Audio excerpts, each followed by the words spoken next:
Welcome back. All right, so I want to talk about something today that feels very Canadian. So, just throwing that out there at the beginning. But I finally watched the movie on Mr. Dressup. A movie came out in 2023, and Mr. Dressup was my favorite show when I was a little kid. I didn't watch it until the other night. Many apologies, and it's a great movie. Bit of a tearjerker in the last, I would say, 20 minutes. Both my wife and I were kind of... It's got kind of an abrupt ending. We were like, well, it started out really fun and happy, but it's understandable. It does follow the life story of Ernie Coombs, who was Mr. Dressup. And you can see how the man influenced the character who influenced the man. And you can see that there's definitely a crossover between the two. Mr. Dressup was my favorite show when I was a little kid. The theme music from that show still brings me back. I have never forgotten it. In the past 50 years, I've never forgotten it. And when you were a little kid in Canada, everybody watched Mr. Dressup. Everybody was raised by Mr. Dressup. I still remember I had a friend in high school who worked at Best Western. And she told me that Mr. Dressup had been at the Best Western and that he was basically a rock star. Everybody on the staff had to go out and meet him. They all wanted pictures. They want like everything.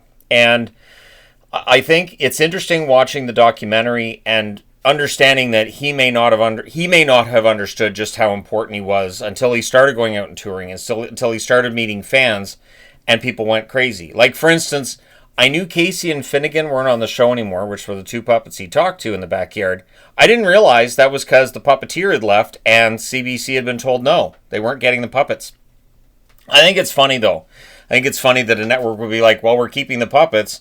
And the puppeteer having to point out, I made them. I've been the character for the entire time. No, I'm taking the puppets with me. And it's great that she's still around and that Casey could have been a boy, could have been a girl. I'd always assumed Casey was a boy. But yeah, there was never anything specifically that said whether Casey was a boy or a girl. And it didn't matter. Nobody cared. It wasn't a big deal. So I'll get into some of the other stuff. Friendly Giant definitely was something that I really enjoyed when I was a kid. I loved the Friendly Giant. It got canceled in 85, which was too bad. At that time, I still wasn't watching Friendly Giant. I was too old to be watching it. But it's still sad when one of your favorite shows to watch when you're a kid goes off the air. And Mr. Dressup was off the air, I think it was 5 or 6 years after that. Now, Sesame Street had less of an influence on me when I was a little kid. It did come out when I was little. I did watch it. I got a kick out of it, but Mr. Dressup was my favorite show. Also, I wanted to throw up there, you can't do that on television. That was a show that I really enjoyed growing up, and that was where my crush on Alanis Morissette started. She started out on that show, so there you go. But yeah, you can't do that on television. Was a fun show. The funny thing is, I didn't enjoy it at first. I had to watch a few episodes, and I'm like, all right, yeah, no, that's kind of funny. That's kind of funny. I liked Moose. I like Lisa as well. In terms of the general cast, Moose was around forever, but I thought she was entertaining. Then to a lesser extent in terms of forming my brain and everything, Star Wars definitely had an influence. When I saw Empire Strikes Back, it was actually a double bill. It was Star Trek and Empire Strikes Back to back. I think there was an intermission in between. But yeah, I came out of Empire Strikes Back having watched both Star Wars and Empire Strikes Back at the same day. I was the biggest Star Wars fan you could imagine in that moment. I was so enraptured with this universe that seemed so much more interesting than one I was living in. Bionic Woman. When I was 3 years old, my mom would call me into the house with Shannon, your girlfriend's on TV, and that meant it was the Bionic Woman. Lindsay Wagner was on TV, and that was that. $6 Million Man was still a thing, of course. I like $6 Million Man, but I much preferred Bionic Woman. I loved the Bionic Woman. I thought it was a great show, and my crush on Lindsay Wagner probably helped. Battlestar Galactica. I loved Battlestar Galactica, and then Galactica 1980 came out. I loved that one a lot less. I remember as a kid trying to get into it, but when it was canceled, I wasn't overly upset. The original Battlestar Galactica was a very good show. Yeah, sure, it was a knockoff of Star Wars. Of course it was. Everybody was trying to knock off Star Wars. Battle Beyond the Stars was one as well. That it's a movie, and I enjoyed it, but it's definitely a knockoff of Star Wars, which is okay. And then the original Star Trek series I watched when I was a little kid, and that set me up to be a huge Star Trek fan for a long time. So I've never been on one side or the other with Star Wars and Star Trek. Basically, the way that I look at it is, if you want a good story, that's usually Star Trek. If you want something that's scientifically plausible, that's usually Star Trek, although the new Star Trek, not as much. And then if you want just fun and shooting stuff, Star Wars was it. If you want a bunch of myth and all that, Star Wars was that. So I enjoyed them both for very different reasons. I quote both of them a lot. Although I think I quote Star Trek more than Star Wars. I think between the two, I think it's Star Trek I quote a little bit more.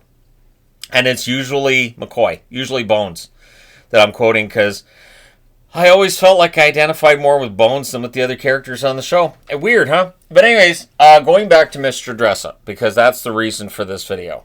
Mr. Dressup was such a simple show. He would welcome you into his house. He would make an arts and craft. And the interesting thing is, they get into it in the documentary about how they didn't have a budget. They had a budget of $25 an episode, which, even by 80 standards, that's not enough to do very much. So they couldn't go anywhere. They couldn't actually do like a road trip of any sort. It had to be in the studio, and they had to make do with very little. And so, while it was frustrating to Mr. Dressup that there wasn't a better budget, I think it made it a better show. I actually think the limited budget helped, because it meant all the arts and crafts he was making was with stuff we could find around the house. When my wife and I were watching it, we were talking about arts and crafts we enjoyed making when we were little kids, which we very likely learned from Mr. Dressup. And then there was the part that sort of hit.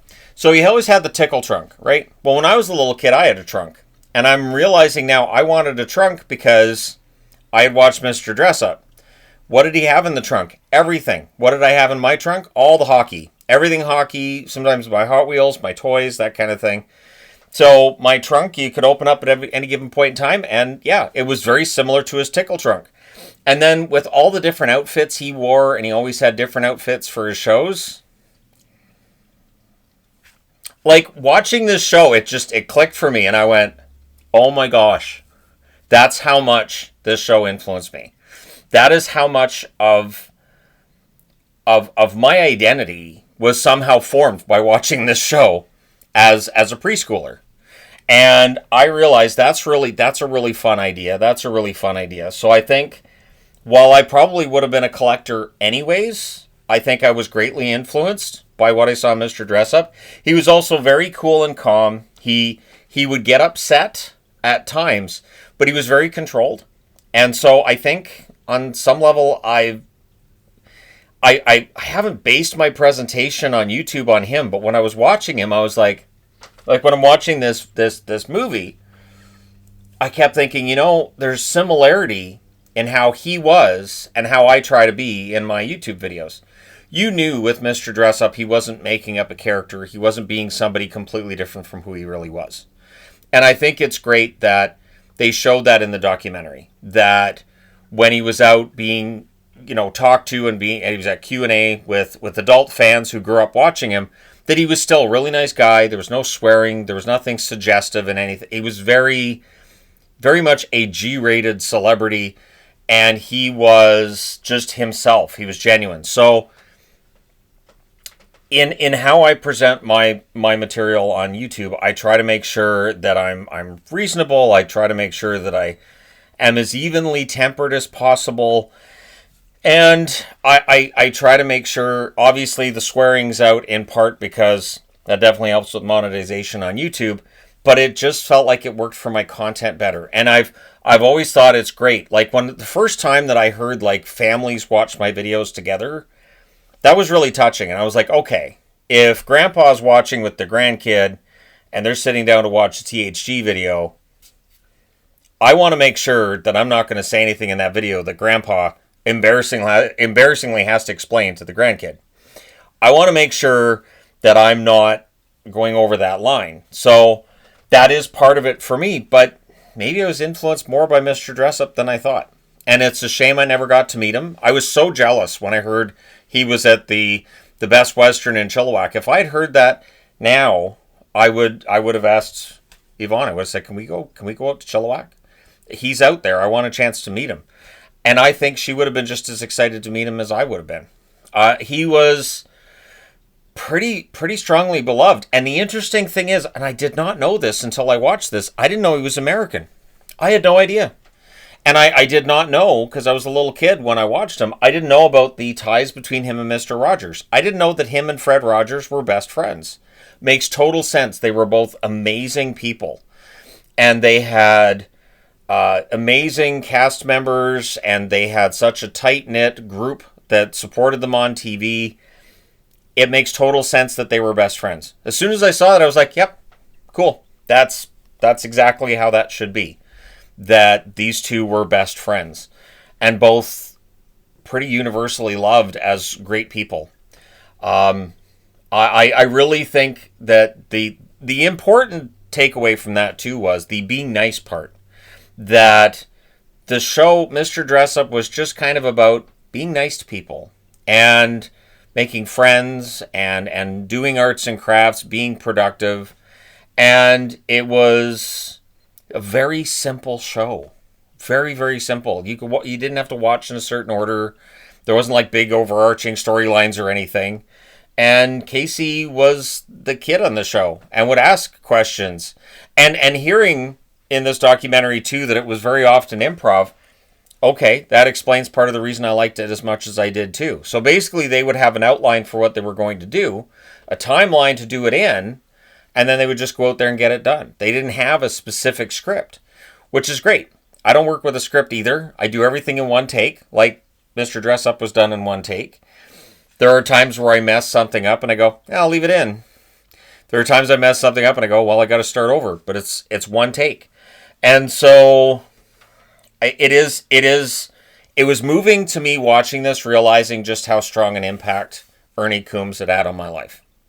And that you might not have THG as he is now. You might not have this channel as it is right now, if not for those formative years of my childhood with what I watched. And, you know, to this day, it's still, for me, it's all sci-fi. I love sci-fi.